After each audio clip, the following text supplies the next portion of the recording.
Hello, everyone, and thank you for tuning into my virtual talk. My name is Melissa Radanovic, and today I will be talking about identifying biological sources of nitrous oxide flux from agricultural soils using position-specific nitrogen-stable isotope compositions. The total global population, is shown here in red, has a strong dependence on fertilizer use. Slow rates of crop production in the early 1900s contributed to slower global population growth. This changed in the early 1900s when the Haber-Bosch process was invented, which allowed biologically unavailable nitrogen to be transformed into nitrogen fertilizer. This allowed the addition of nitrogen to nutrient-limited soils and increased crop production. The Haber-Bosch process produced an exponentially increasing amount of nitrogen for fertilizer use, shown here in purple, and this became the dominant process of production, shown in green, and is the main source used today. Approximately 50% of the global population depends on this industrially derived fertilizer for survival, shown here in blue. So this shows that human dependence on fertilizer is still strong and will continue to increase with the growing global population and changes in food demand. But there is a trade-off with fertilizer addition, because as fertilizer adds excess amounts of nitrogen to soil to meet crop demands, it also provides nutrients to soil microbial communities, resulting in unwanted soil nitrogen transformations. Two processes responsible for nitrogen transformations are nitrification and denitrification. Nitrification oxidizes ammonium, a form of fertilizer, to nitrate.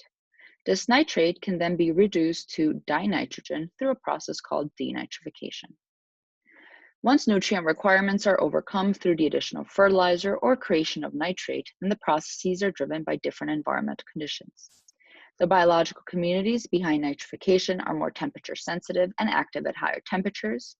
They also require oxygen during nitrogen transformations and therefore cannot operate at high soil moisture levels. Contrastingly, the biological community responsible for denitrification is very sensitive to oxygen presence and can be found operating at a wider range of soil temperatures. It is important to identify these biological processes because they produce nitrous oxide or N2O gas. This gas is of importance because it is a highly potent greenhouse gas that is about 300 times stronger than CO2. It is also the leading cause of stratospheric ozone destruction and can have harmful impacts on human and environmental health.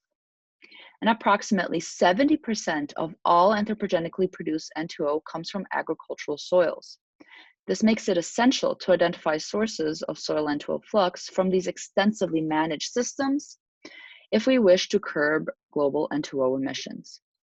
And identifying biological mechanisms behind N2O flux will allow us to adjust management practices and avoid nitrogen loss. But nitrous oxide is a difficult gas to measure for many different reasons. First, hot moments of increased flux occur during pulse events that can be easy to miss, and background flux can seem low and insignificant. Next, spatial capture of nitrous oxide is difficult due to hot moments of enhanced microbial activity that can be difficult to target due to soil heterogeneity. Extreme environmental conditions are known to induce either nitrification or denitrification. For example, it is known that soil moisture is a strong driver of N2O flux and that completely anaerobic conditions favor denitrification. This figure on the right has net flux of nitrogen gases on the y-axis and water-filled pore space on the x-axis.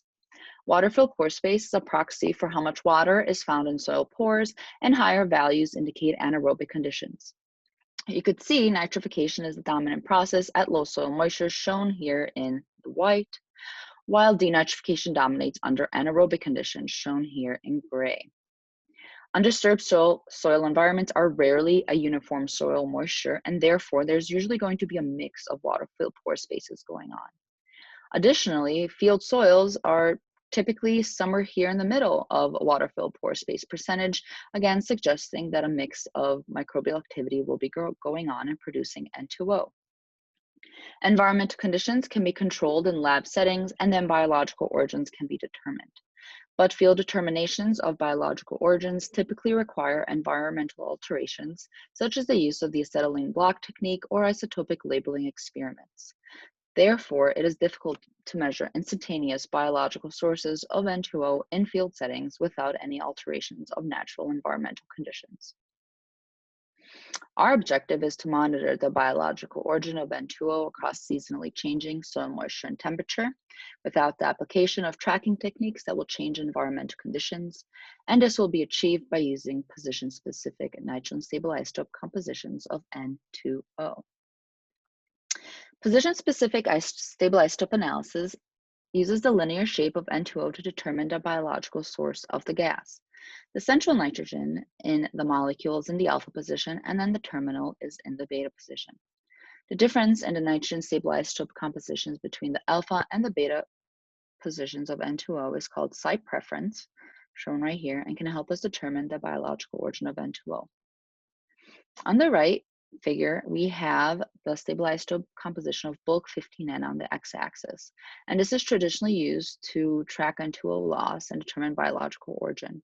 But this approach requires us to have the stable isotope compositions of substrate sources, which may not always be available. On the y-axis here, we have site preference.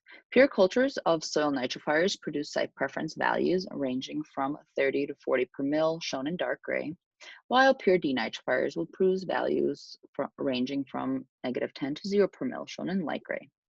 The values coming from biological sources are very distinct, and that allows us to apply mixing models to instantaneously determine the fraction of N2O derived from denitrification, or F denitrification.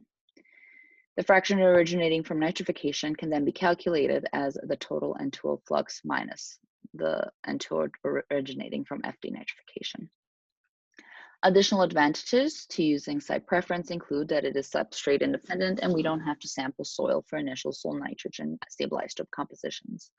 This occurs because the site-specific nitrogen stable isotope compositions are driven by enzymatic fractionation, which will stay the same regardless of substrate. This approach also does not require isotopic label or acetylene block to determine biological origin. This experiment was conducted at the Palouse Conservation Field Station, which is located in the inland Pacific Northwest. The soils in this area are high in biological activity, and we experience warm, dry summers and cold, wet winters.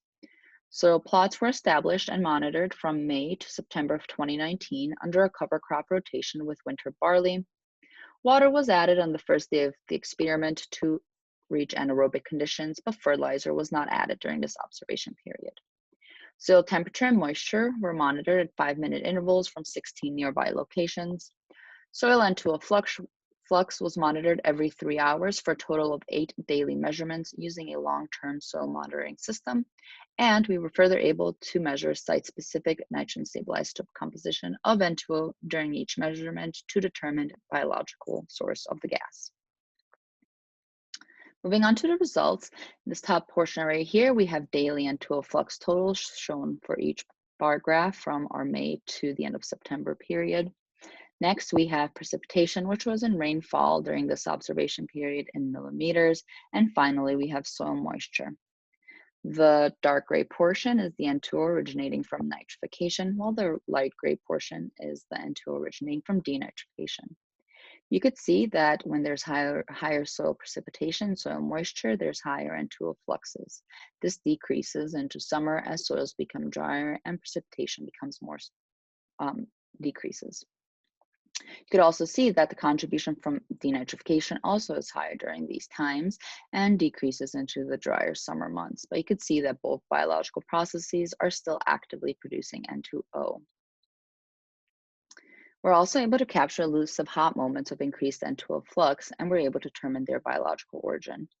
This hot moment follows our addition of water to create anaerobic conditions and several natural precipitation events. You could see N2O flux increase, as did the contribution from denitrification. If you look at further precipitation events that cause changes in soil moisture, you could see those also change the magnitude of N2O flux and the contribution from the different biological sources.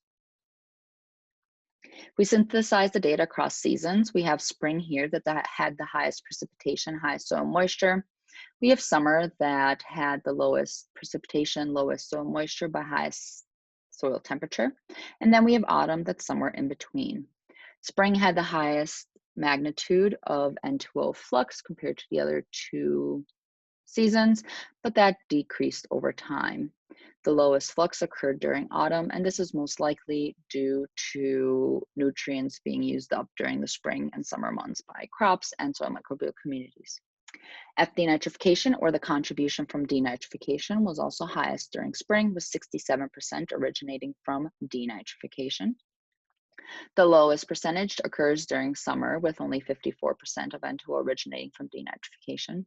But interestingly, if we look into autumn, you see that the contribution from denitrification starts to increase again, even though the total N2O flux is decreased. This suggests that changes in soil environment conditions, such as the onset of our wet season, could be increasing soil moisture and driving more denitrification. Our temporal resolution also allowed us to track the impact of diurnal soil temperature changes on N2O flux and its biological origin. I will only compare diurnal variations between spring and summer, which had the highest and lowest soil moisture and precipitation activity respectively. I'm ignoring autumn because it is similar to spring, except slight changes in soil moisture. The top row is soil temperature, followed by N2O flux, and then finally F-denitrification. The x-axis marks 3-hour intervals starting at midnight and noon being around the middle right here. During spring, N2O flux follows a diurnal pattern with soil temperature, but F-denitrification has no significant differences in means. But then during summer, when soil moisture is lowest, there's still diurnal variation in N2O flux and F-denitrification. The magnitude of N2O flux is lower than in spring, but it still follows a similar pattern where higher temperatures increase flux and higher daily temperatures are associated with flux. But interestingly, F-denitrification is strongly affected by diurnal temperature when soil moisture is low during summer. And you could see periods of high soil moisture actually having the lowest F-denitrification, or the lowest contribution from denitrification. This shows that nitrification can be the dominant source of N2O when there is high soil temperature but low soil moisture. And it shows that there are dynamic changes, dynamic daily changes in which biological process is dominantly producing N2O gas. Next, we wanted to see how soil moisture drives N2O flux and F-denitrification during different seasons. There's a positive relationship between soil moisture and the rate of N2O flux. There's a weaker relationship during autumn, but this is again most likely due to other factors restricting the magnitude of N2O flux, such as nutrient limitation following a growing season. There are statistically significant interactions between seasonal soil moisture and N2O flux. The slope of the regression line for spring is significantly higher than the other two seasons, while the other two seasons are not different from each other. There's also a positive relationship between F-denitrification and soil moisture. Denitrification contributes more to N2O flux when soil moisture is higher, and the slope of the regression line for autumn is significantly lower than the other two seasons for F-denitrification. In conclusion, biological sources of N2O change instantaneously during hot moments induced by changing environmental conditions, and we can use position-specific nitrogen-stable isotope compositions to identify these moments. The magnitude of N2O flux and F-denitrification are highest when soil moisture is high. Thus, nitrification is the main source of N2O during summer, while denitrification is the main source during autumn and spring. F-denitrification is driven by diurnal soil temperature changes when soil moisture is low during summer months. We were able to start determining natural contributions from multiple biological communities to N2O flux with changing soil temperature and moisture without the addition of any substances that alter environmental conditions.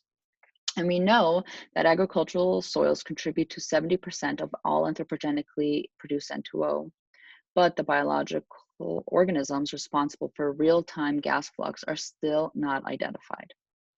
Our ability to identify biological sources of N2O will help close regional N2O budgets and can be used to influence management practices to mitigate flux by avoiding conditions that favor processes to produce a lot of N2O. This is imperative as N2O flux will continue to increase as more arable land is established and as the global population increases. And with that, I would like to thank the funding sources and collaborators that make this research possible. And I thank all of you for tuning into this talk.